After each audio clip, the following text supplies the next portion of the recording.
Betapa pelitnya pria ini. Odol jatuh ke lubang pembuangan air. Dia tidak ragu untuk mengambilnya.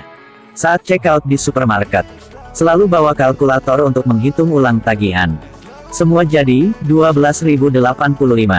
Salah, saya hitung cuma 12.008 saja. Ini dapat diskon harga menjadi 9.008 dan Anda belum hitung yang ini. Saat main ke rumah tetangga, sekalian tidak lupa ambil tisu toilet punya mereka buat di rumah sendiri. Saat makan malam sama wanita cantik ini, dia juga tidak lupa bawa makanan tersisa pulang ke rumah.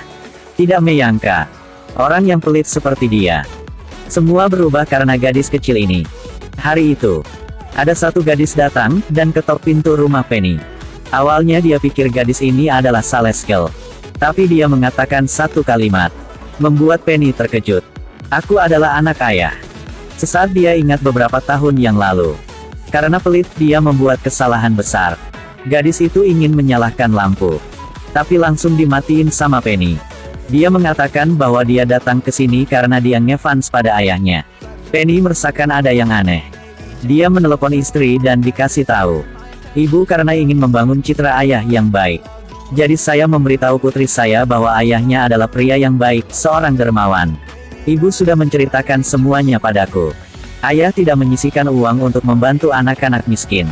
Adalah contoh yang baik untuk aku ikuti. Ibu harus pergi bekerja di luar kota. Jadi anak akan tinggal di tempat Penny untuk sebentar. Tidak ada pilihan lain. Penny harus setuju untuk anak dia tinggal di sini. Karena dia tidak ingin merusak citra baik punya dia di mata anaknya. Karena irit uang. Penny benar-benar pelit. Sampo tidak boleh pakai setiap hari. Hanya boleh mandi dalam 2 menit. Tetapi anak tidak peduli. Dia masih mau mandi. Penny hitung waktu mandi punya anak. Dia langsung lari ke bawah untuk melihat. Ya ampun, meteran air lagi muter terus tanpa henti. Dia langsung matiin air. Setelah selesai mandi, gadis itu turun ke ruang tamu. Dia melihat sekelilingnya. Ternyata semua ruang tamu ada tempelan catatan di mana-mana. Dia coba baca. Kulkas buka harus langsung tutup lagi. Tidak boleh pakai banyak gula. Semua cacatan ini adalah ingatan dari Penny yang sangat pelit. Mendengar bahwa ayahnya akan berkencan, putri menawarkan untuk membantu ayah memilih pakaian. Tetapi saat buka lemari pakaian, di dalam hanya ada satu kaos yang sudah lama punya. Pakaian ayah saat ini udah sangat oke kok. Lebih baik jika dia tahu aplikasi shopping online. Aplikasi ini memiliki banyak pakaian dalam gaya busana yang berbeda. Banyak gaya pakaian yang berbeda. Waktu ini sedang ada banyak promo. Aku sudah kirim link aplikasi di bawah komentar. Oke, iklan sampai sini saja. Sekarang kita coba melihat bagaimana hari kencan punya Penny. Sajikan untuk memperkenalkan hidangan restoran. Tapi saat melihat harganya, 1 gelas air putih, makasih. Saya sedang haus. Dan orang cantik itu tidak malu. Sepertinya dia ingin makan semua makanan di menu itu.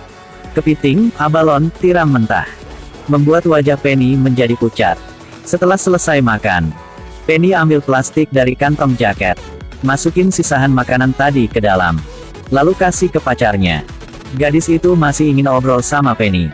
Tetapi dia hanya fokus lihat ke arah kasir saja. Pelayan itu perlahan berjalan. Membuat Penny keringatan. Saat dia melihat bilnya. Karena tidak mau bayar, dia ambil sendok. Tusuk pelayan. Lalu ambil bil itu. Masukin ke mulut wanita yang dia sedang kencan. Dia langsung lari keluar pintu. Tapi pintu tidak bisa dibuka. Dia mengambil kapak di sebelahnya. Memukul pintu dengan keras. 1 kali. 2 kali. 3 kali. Penny. Jadi semuanya sebelum itu adalah imajinasinya. Penny melihat pelayan belum datang. Jadi dia bersembunyi ke toilet. Bil yang besar seperti itu, bahkan pukul dia mati, dia juga tidak mau bayar. Tiba-tiba dia melihat ke atap situ. Langsung muncul ide gila di kepala ini. Sesaat kemudian, pelanggan di restoran semua berjalan keluar dalam kondisi basah. Dan bagaimana dengan Penny? Berhasil dapat makanan gratis. Tetapi malam itu, ada banyak orang datang ke rumah Penny. Mereka datang untuk memungut biaya manajemen.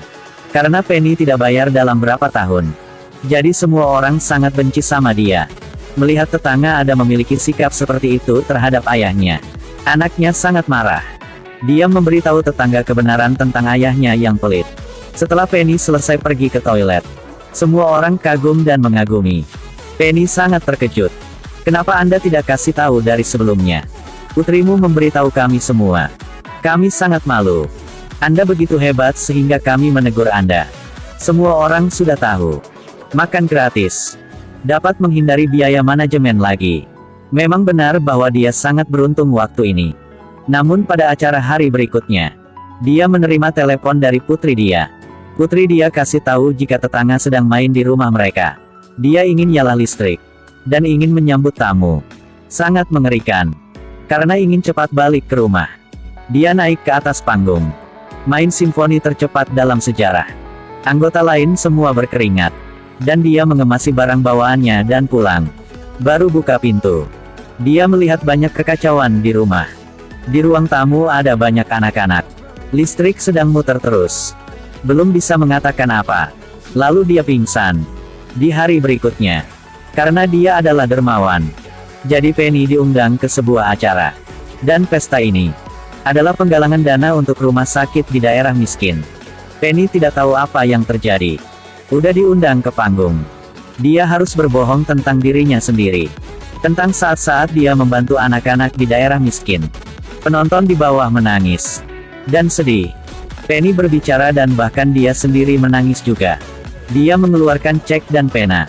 Dan berkata dia akan mendonasikan 3.000 euro. Menyebabkan penonton bertepuk tangan serempak. Anak jadi lebih mengagumi ayahnya. Luar biasa. Tetapi 1 detik kemudian, Penny merasa menyesal. Dia merobek cek itu. Dan masukin ke toilet. Saat itu anak masuk ke dalam. Dia belum bisa mengatakan apapun kepada ayahnya. Lalu Penny sudah buru-buru pergi keluar. Tapi saat anak masuk ke toilet, dia melihat cek yang sudah dirobek sama ayah tadi. Ternyata ayah dia adalah tukang bohong, kurang ajar.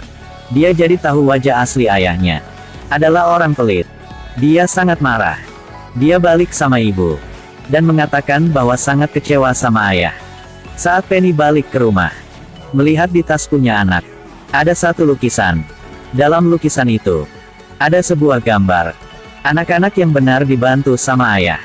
Ternyata saat dia masih kecil, anak sering diceritakan sama ibu tentang ayah dia. Di kelas seni, dia memamerkan ayahnya kepada teman-teman sekelasnya. Membuat Penny sangat bahagia. Tetapi di saat dia ambil HP punya anak, menemukan SMS dari anak dan istri dia. Ketahuan. Dia langsung datang ke rumah sakit tempat yang anak dia kerja. Dia sangat panik. Saat dia melihat anak sedang berbaring di ranjang rumah sakit. Dan ibu memberitahunya. Jadi ginjal anak tidak sehat. Pergi ke rumah sakit hanyalah alasan. Kenyataan datang untuk menyembuhkan diri. Dan hal yang penting sekarang adalah transplantasi ginjal. Kenapa kamu tidak memberitahuku lebih awal? Setiap kali aku memanggilmu, aku tidak selesai berbicara, kamu udah menutup telepon. Sementara Penny berpikir, anak mendekati dia hanya untuk mendapatkan ginjal. Sang ibu menamparkan dia. Alasan anak datang untuk tinggal bersama dia. Karena sebelum dia mati, dapatkan 1 kali. Dia bisa bertemu dengan ayah yang dia kagumi selama ini. Melihat putri di ranjang rumah sakit, Penny sangat menyesal. Dia memutuskan kali ini akan tidak pelit lagi. Sesaat kemudian, ibu masuk ke ruang rawat dan memberitahu anak bahwa ayah kamu sudah melakukan tes. Kita bisa melakukan operasi. Anak segera berlari keluar dan panggil ayah. Setelah selesai operasi, anak melihat ayah dia. Demi anak, Penny memutuskan untuk berubah diri sendiri. Di saat itu, cinta yang mengubah segalanya. Akhirnya, Penny mengambil semua uang yang telah dia simpan sepanjang hidupnya untuk mengumpulkan uang untuk anak yatim. Walaupun dia masih sama seperti sebelumnya, karena irit duit menumpang mobil orang lain. Tapi perubahan diri yang tidak sempurna ini pasti akan mendapatkan lebih banyak hal baik.